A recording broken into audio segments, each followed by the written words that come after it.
So let me then direct my questions to the President of RCBC. Mr. Tan, is it not standard practice of your bank to verify the identity of an account holder when they open an account?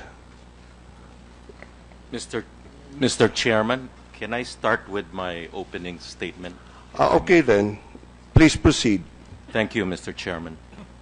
Honorable Chairperson Chufisto Guingona III, Honorable Vice Chairperson Sergio Osmeña III, Honorable members of the Senate Blue Ribbon Committee, Honorable Senators and distinguished guests, good afternoon. I am Lorenzo V. Tan, the current President and Chief Executive Officer of Rizal Banking Corporation, or RCBC. I am here with RCBC's attorney, Lorinda Rojero, pursuant to this Honorable Committee's invitation, ready and willing to assist in this legislative investigation into the alleged 100 million US that was allegedly laundered in the Philippines. At the outset, on behalf of the bank, I would like to express our gratitude to this Honorable Committee for granting us the opportunity to assist in this laudable and much-needed endeavor to strengthen our country's laws against money laundering, a concern shared not just by RCBC, but all banking and financial institutions. As this Honorable Committee is surely aware, the Philippines is one of the few remaining countries that has chosen to retain the laws imposing the strict confidentiality of bank accounts, deposits, and investments. Though these bank secrecy laws provide obstacles to the free sharing of information at this hearing, which information may actually enlighten everyone on what truly transpired, my colleague and I will extend our fullest cooperation and within legal boundaries will do our best to provide this Honorable Committee with the answers it needs to achieve the purpose of this legislative inquiry. Having said that, on behalf of the bank, we vehemently deny and disavow any and all knowledge, complicity, or participation in the alleged money laundering of 100 million US dollars in the Philippines. I beg this Honorable Committee's indulgence and ask that we be allowed to take this opportunity to explain the bank's and my positions as follows. First, RCBC has always been and continues to be cognizant of the significant public interest that underlies its business and services. The bank views this country's laws and policies against money laundering as a defining and sacred part of the bank's corporate policies and governance culture. Thus, the bank has put in place systems, measures, and policies that ensure and monitor compliance and consistency with prevailing laws and applicable rules and regulations of the Bangko Sentral ng Pilipinas, including those necessary to curb money laundering. Among others, the bank has a board-approved and updated money laundering prevention program manual, has a department dedicated to anti-money laundering matters, and has an anti-money laundering committee composed of no less than its senior group and committee heads, and has, from 2011 to 2015, doubled its compliance complement to strengthen its AML department, testing, and monitoring units.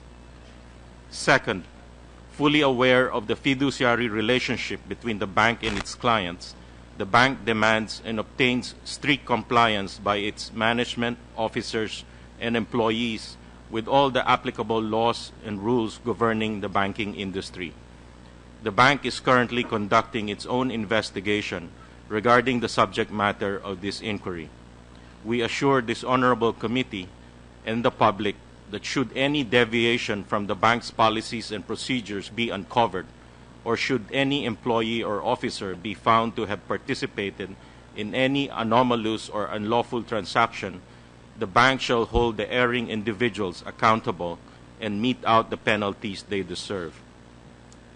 Third, I am aware that questions have been raised, especially as to the bank's alleged acceptance of an inordinately substantial amount of money and its alleged refusal to freeze the same. Although the bank and its officers are precluded by various bank secrecy laws from discussing the specifics relating to those questions, we would like to clarify a few points. One, an inward remittance to a client's account within the bank is processed under a straight-through process of the SWIFT system, an international payment network that is fully automated from end to end. International remittances under accurate SWIFT instructions are credited to the beneficiary's accounts without need of any manual intervention. This SWIFT system, which is used by the majority of financial institutions all over the world, including the central banks of various countries, has resulted in a faster and more efficient means of payments. But because of its full automation, the system precludes a manual rejection of remittances. Two, as a matter of best global practice in the banking world, inward remittances of foreign funds to big local banks such as RCBC come from internationally prestigious correspondent banks with which the local bank has had long-standing relationships over the years. Three, under Philippine law, deposits are withdrawable at will, and our existing legal framework prevents banks and even the AMLC and the BSP from freezing monies in a client's account without a court order. It is a matter of strict policy of our bank to comply on a timely basis with the reporting requirements prescribed by Philippine regulations. 5. We have faithfully complied with the freeze order contained in the resolution of the Court of Appeals since we received it on March 1, 2016. We have been cooperating and will continue to cooperate with the regulators concerned to the maximum extent allowed by our legal framework to help them to get to the bottom of this alleged money laundering. 7. While we at RCBC believe that we have put in place sufficient systems and processes to avoid money laundering, we are determined to adopt measures to strengthen them if our investigation will reveal that there are weaknesses along the way. The bank is the 5th largest in the Philippines and continues to grow.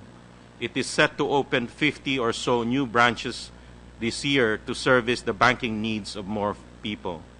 This controversy does not relate to the bank's financial stability, and we trust that the attempts to misdirect the inquiry and confuse the public will not succeed.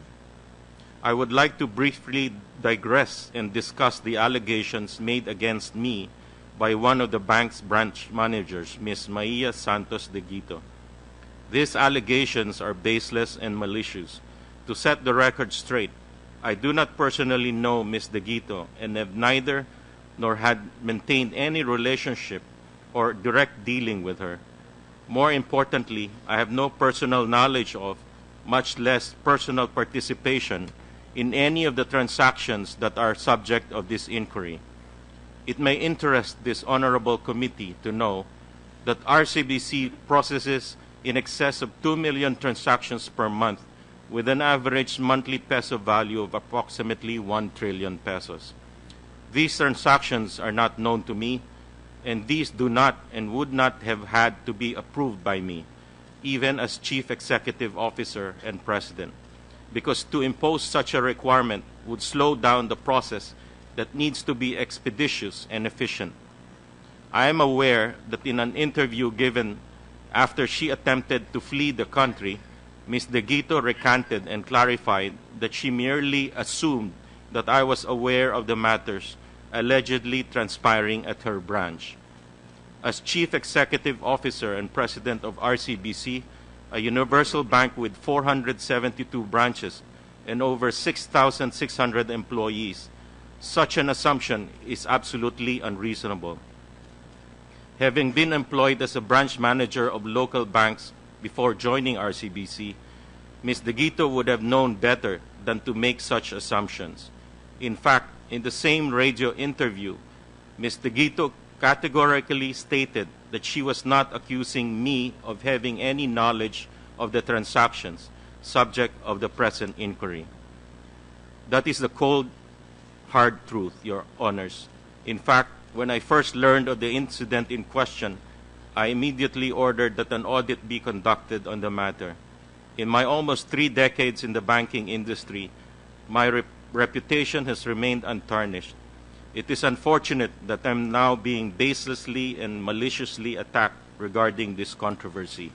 I trust that this honorable committee's investigation will uncover the truth. To end, we at RCBC understand that this honorable committee has a challenging task. The task to investigate the controversy, to uncover where and how money was laundered, to ascertain whether loopholes in the Philippines' anti-money laundering legal regime exist, and to come up with legislative measures to plug these holes. We fully support and commit our utmost assistance to this honorable committee's endeavors at crafting new legislation or perhaps prescribing new policy regulation. It is my sincere hope, and that of the bank as well, that this honorable committee's daunting task will be completed and give rise to the passage of much-needed reforms. Having been president of the Bankers Association for the past 3 years, I am certain that an enhancement of the Philippines' anti-money laundering legal and policy environment will surely elevate the standing of our nation in the region and entire international financial community, and ultimately benefit the Filipino people. Once again, we thank this honorable committee for this opportunity to take part in these proceedings.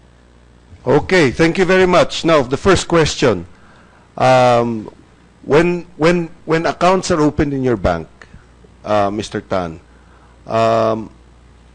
in accordance with the principle of know your customers, is it not incumbent upon the bank to verify what the true identity of the accounts, the account holders, especially when they open the accounts?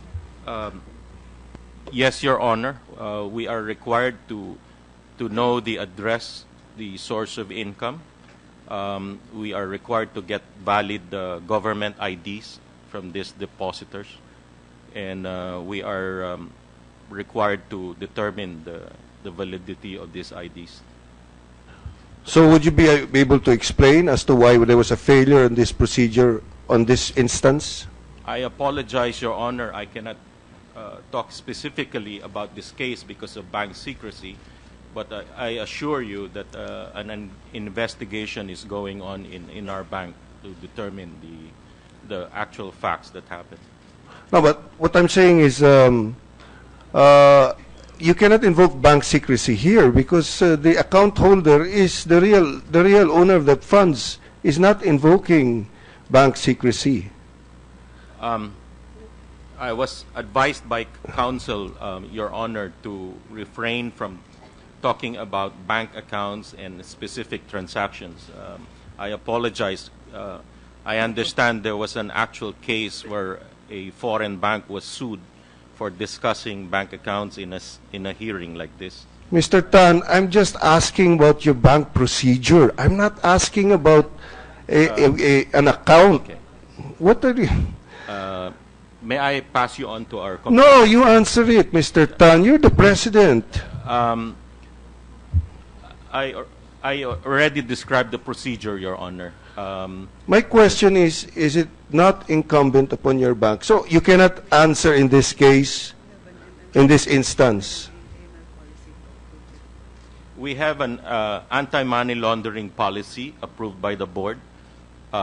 We have a framework in place where transactions are tagged as covered, and out of those transactions, my question, sir, I'm sorry to interrupt, but my question lang is, in this case, could you explain, yes or no, why there was a failure of this procedure?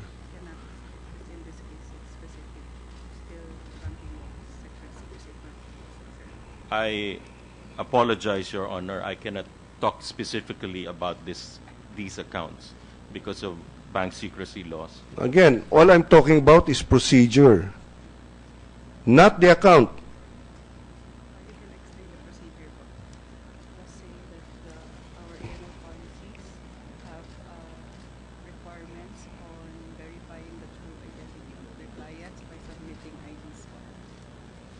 As I mentioned earlier, Your Honor, we have the responsibility to identify the validity of these government IDs that are presented by the depositor.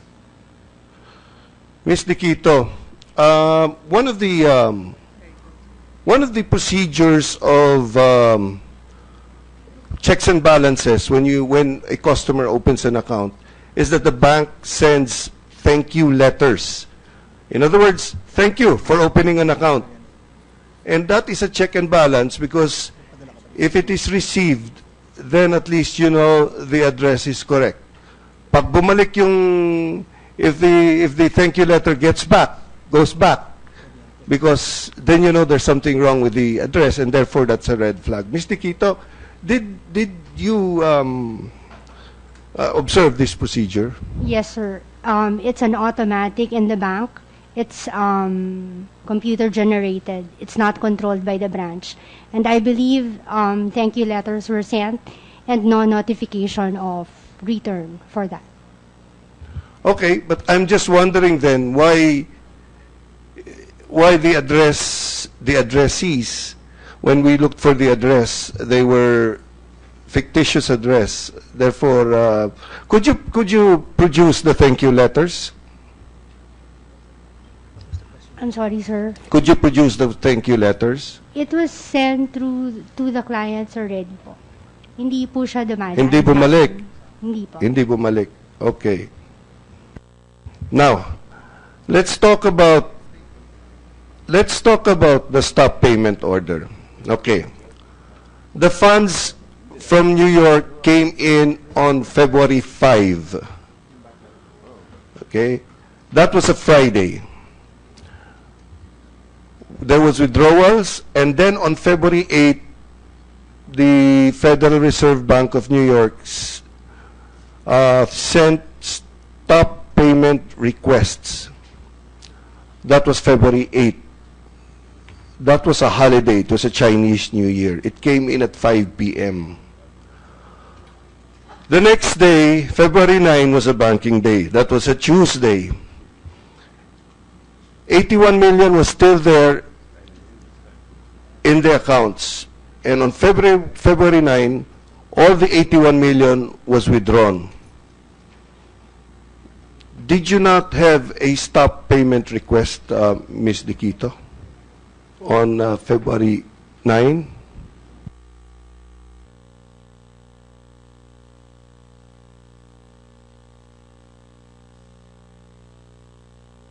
Sir, I apologize, but questions related to the transactions, I will just answer that in an executive session. I'm invoking my right to be silent about it. Yes. I was going to say, please make your invocation. Attorney, please. Yes, Your Honor. Sorry po. So what are you invoking? Right against self-incrimination. Yeah, I'm invoking my right to self-incrimination. Again, self-incrimination. Yes. Thank you. Mr. Tan. Mr. Tan. Mr. Chair. Mr. Tan, stop payment order was received by your bank September 8. In the morning of February 8, 2016. On the morning of February 9, first banking day, dapat nakita nyo na yung stop payment request. But apparently, it was not honored because the funds were withdrawn. All the funds were withdrawn. There is, in the pleadings, in the documents, it says here that RCBC responded to the Bank of Bangladesh stop payment request at 7:45 p.m. on February 9. So that's the end of the day already. That's 7:45. Could you care to explain why the stop payment request, which should have been honored at the very start of the banking day, was not honored? I'm sorry, Your Honor. I cannot confirm or deny this request specific to this transaction, but as a general rule, when there's a freeze order on an account, the branch manager involved should comply with such order. Did you send it to your branch manager? It- Again, Your Honor, I'm precluded because of bank secrecy. But, as a general policy of the bank, these orders are sent by head office to the branch. I cannot agree with your invocation of bank secrecy. As again I said, the one that can invoke secrecy is the owner of the funds. The owner of the funds is the Central Bank of Bangladesh, and they're here precisely to ask us to help them recover the funds. They are not invoking secrecy. I beg your indulgence, Your Honor. I understand your frustration, but the legal advice is, there must be a legal determination as to who Mr. owns Tan, these funds. Mr. Tan, Yes. if you honor that stop payment order request on February 9, according to the records I have, 58 million, or more than one half of the funds, would not have been released. Is there, what then conclusion can the public have? They're watching right now. Maybe the Not maybe. This is factual. I'm citing facts. This is not speculative. I'm asking you to answer. This is not a secret. The newspapers have been talking about it. Everybody's been talking about it. A foreign government has asked our assistance, has asked our central bank to assist them. I understand your frustration, Your Honor. Maybe the investigative body, the AMLC, would be in a better position to discuss the facts, but again, I'm precluded from discussing details of the transaction.